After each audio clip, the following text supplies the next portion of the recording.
सुहास आणि कामिनी यांचा मधुचंद्र. मधुचंद्राच्या संध्याकाळी एका शेतामधील सुंदर बंगल्यामध्ये निसर्गाच्या सानिध्यामध्ये सुहास आणि कामिनी एकमेकांसोबत नव्या आयुष्याची सुरुवात करत होते.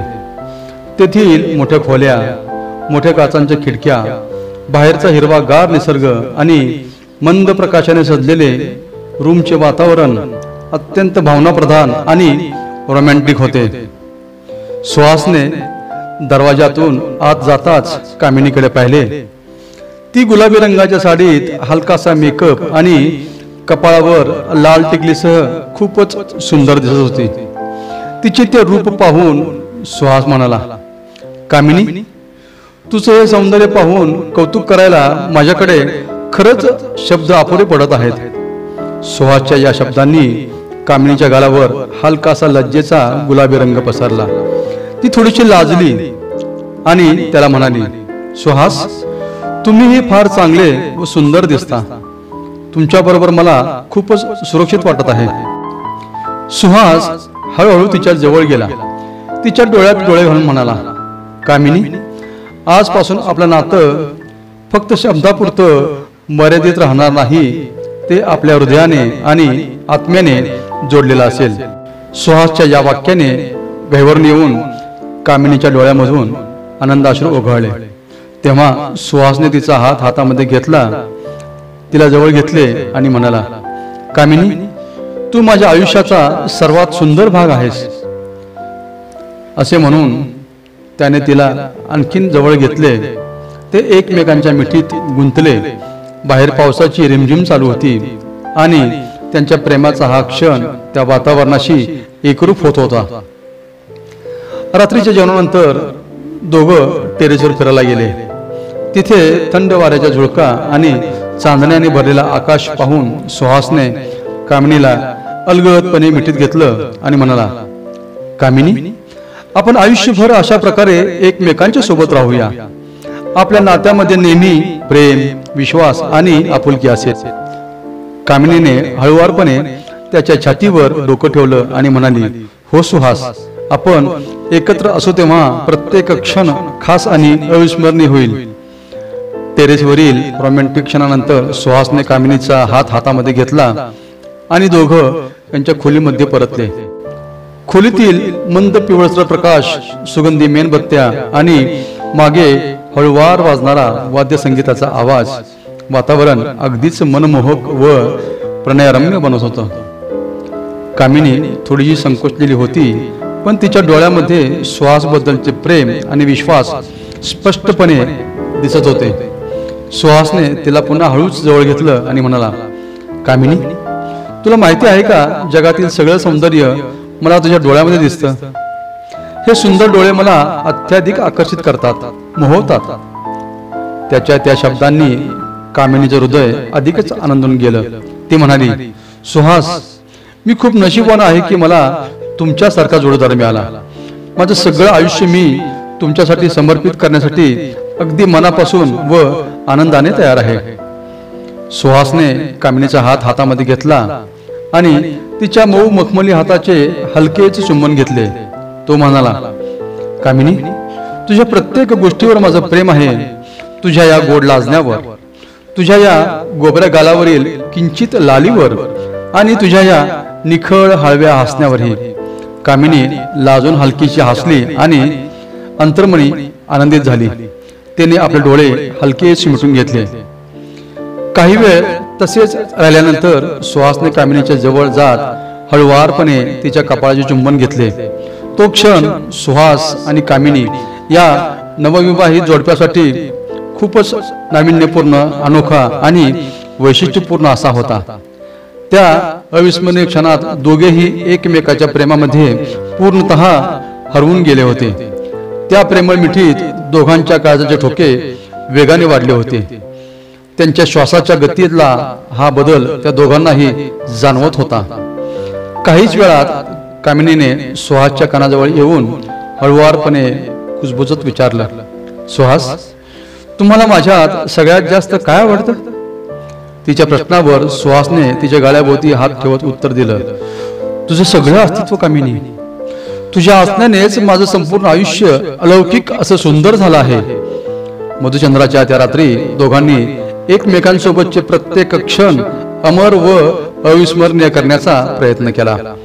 हळूवार मखमली स्पर्श, प्रेमाचे सुमधुर संवाद आणि त्यांच्या प्रेमातला वाढता आत्मीयतेचा ओलावा, सगळं वातावरणच त्यांच्या प्रेमाने भरलेलं होतं. सुहासने कामिनीच्या केसांशी खेळत विचारलं, कामिनी, आयुष्यभर माझ्यावर असंच प्रेम करशील ना? काहीशी लाजत कामिनी त्याच्या गालावरची चुंबन घेत म्हणाली, हो सुहास, आता इथून पुढे तुमचं प्रेमच माझ्या जीवनाचा व जगण्याचा आधार आहे. त्या रात्री चांदण्यांनी साक्ष दिली. वाऱ्याची मंद झुळूक, अवतीभोवतीचा अनोखा गंध यांनी त्यांचं पवित्र प्रेम अधिकच सुंदर आणि मखमली केलं. त्या दोघांचं नातं फक्त शरीरापुरतं नव्हतं, तर ते अंतर्मनाशी, आत्म्याशी जोडलेलं होतं. पहाटेचा हलकासा प्रकाश खोलीमध्ये डोकावत होता.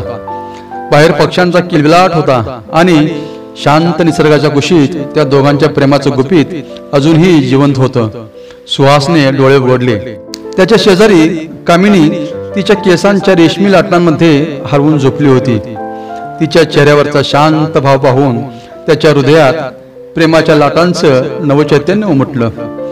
तिच्या कानाजवळ जात तो हळूच कुजबुजला, कामिनी. तो प्रेमळ संवाद ऐकून कामिनी मनस्वी हसली आणि डोळे उघडून त्याच्याकडे पाहत म्हणाली, काय सुहास, तुमची झोपही आपल्या प्रेमात हरवून गेली वाटतं. सुहासने तिच्या गालावर हलकेच बोट फिरवले व म्हणाला, कामिनी, आता झोप कशी येईल? मला आता सतत तुला बघण्याचा मोह होत राहतो.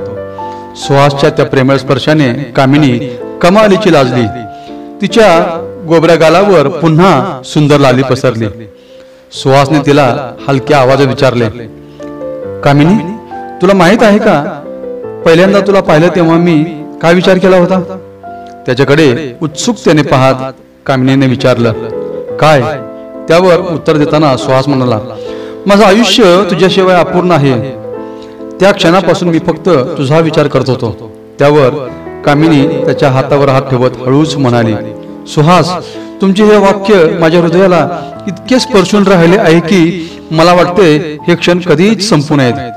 काळ इथेच थांबून राहावा.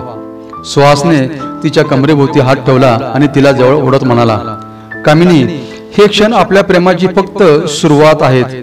कामिनी, पुढचं आयुष्य मी तुला रोज नवीन स्वप्न दाखवीन आणि रोज तुझ्या नवनवीन स्वप्नांना साकार करण्यासाठी प्रयत्न करीन. कामिनीने लाजत हलकेच त्याच्या छातीवर डोकं ठेवलं आणि म्हणाली, सुहास, तुमचं हे प्रेम माझं सर्वस्व आहे. आयुष्यभर असंच राहूया. तुमचं माझं नातं इतकं गोड आहे की कधी कधी मला हे स्वप्नच आहे असं वाटतं.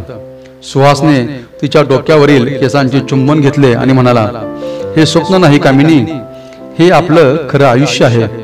आपण ते इतकं सुंदर बनवूया की निसर्गही आपल्याला पाहून आनंदी होईल. त्या दिवशी दोघांनी निसर्गाच्या सानिध्यामध्ये भटकंती केली. पर्वताच्या कुशीत एका सुंदर धबधब्याजवळ सुहासने कामिनीला अलगद मिठीत घेतलं आणि म्हणाला, कामिनी, तुझ्या प्रेमाने मला परिपूर्ण केलं आहे. माझ्या आयुष्याचा प्रत्येक क्षण तुझ्यासाठी आहे. त्या दोघांचं एकमेकांवरचं प्रेम जसं बोलण्यातून तसंच त्यांच्या स्पर्शातून आणि नजरेतूनही व्यक्त होत होतं. त्या मधुचंद्राच्या काळात त्यांनी फक्त शारीरिक जवळीकच नाही तर आत्म्याच्या एकत्र येण्याचा अनुभव घेतला. मधुचंद्राच्या अखेरच्या दिवशी सुहास आणि कामिनीने जवळच्या एका गावात जाण्याचा बेत आखला. गाव शांत आणि निसर्गाने नटलेलं सुंदर असं होतं. तिथल्या नदीच्या काठी एका सुंदर झोपडीमध्ये ते दोघं थांबले.